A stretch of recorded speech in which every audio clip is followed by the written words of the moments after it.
সোয়াব পৌঁছানোর একটা রাস্তা, একটা দরজা, এরকম 3টি দরজা রব্বে কারীম কি রাখবে? বাকি রাখবে। এই জন্য আপনার আমার যারা বাবা চলে গেছে, অনেকের ভাই চলে গেছে, অনেকের মা চলে গেছে, অনেকের অনেক আত্মীয় স্বজন চলে গেছে, বন্ধু বান্ধব, তাদের জন্য আমাদের সোয়াব পৌঁছানোর কিছু রাস্তা আছে। এই জিনিসগুলো আমাদের ছেলে মেয়ে যারা আছে তাদেরকে শিক্ষা দেওয়া। কারণ আমি মৃত্যুবরণ করলে আমার টাকা পয়সা ধন সম্পদ সব তারা করে খাবে, কিন্তু আমার কবরে যদি সোয়াব না যায় তাহলে এত কষ্ট পরিশ্রম করে এত কিছু করার কোনো মানেই থাকে না। এই জন্য আমি মৃত্যুবরণ করলেও যেন আমার 3টি মাধ্যমে আমার কবরে কিয়ামত পর্যন্ত সোয়াব যায়, এই রাস্তা আমাদের জানতে হবে এবং এই রাস্তা আমাদের দুনিয়াতে খুলে যাইতে হবে।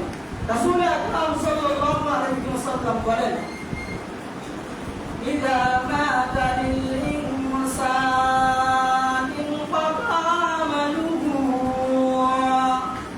আল্লাহ রাব্বুল আলামিন আল্লাহু জনাব মুহাম্মদ আরবি সাল্লাল্লাহু আলাইহি ওয়াসাল্লাম বলেন, মানুষ যখন মৃত্যুবরণ করে তার সমস্ত আমালের দরজা বন্ধ হয়ে যায়, ইল্লা মিন সালাস।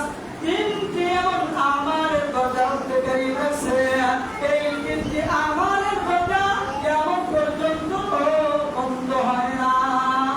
সেই 3টি আমালের দরজা হলো, একটি হলো ইল্লা মিন সাদকাতিন জারিয়া।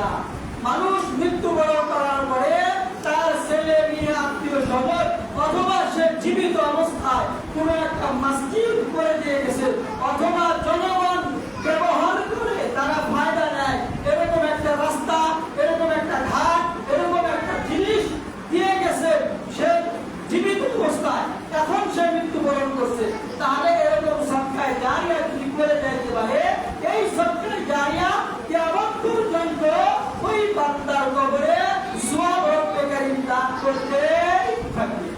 অথবা তার ছেলে মেয়েকে নেককার বানায় গেছে, অথবা ভালো পরামর্শ দিয়ে গেছে, তার ছেলে মেয়ে মসজিদ মাদ্রাসা নেক আমল জনকল্যাণ সমূহ কাজ তারা করতেছে তার বাবার জন্য, তাহলে তার বাবার কবরের মধ্যে সদকায়ে জারিয়ার সোয়াব যাইতে থাকবে। নাম্বার 2, এরকম নেক সন্তান দুনিয়াতে রেখে গেছে, যারা দুনিয়াতে থাকার পরে নেক আমল করে।